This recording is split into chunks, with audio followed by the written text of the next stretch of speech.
Hi, my dear viewers. This is your teacher talking to you. Today is related to the risks we talked about in the last lesson.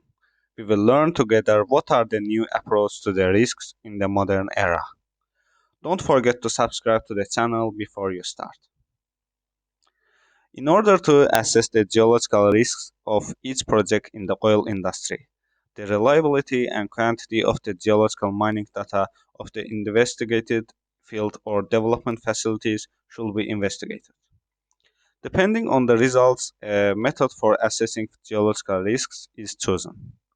Although there are various methods for the assessment of geological risks, the effective solution of this issue in oil, gas, and gas condensate fields that have been in operation for a long time requires a specific approach in many cases.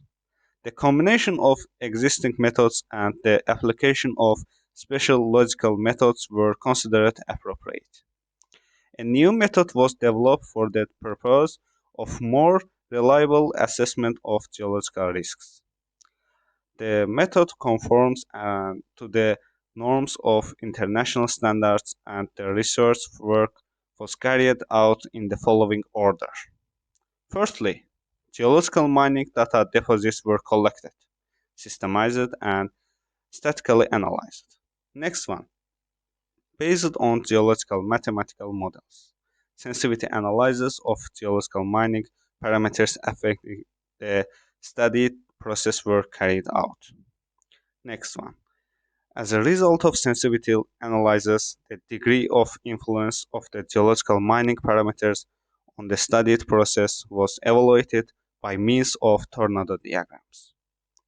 The last one. Geological risks were evaluated by means of a new risk matrix compiled according to the result obtained from tornado diagrams and the degree of study of the parameters in the field. Thus, the geological risk assessment procedure was developed with a more modern methodical approach in the order listed above and applied on the example of the hydrocarbon deposits of Azerbaijan. Our lesson was up today. I hope I gave you useful information. Apart from this channel, you can also learn my lessons on Udemy.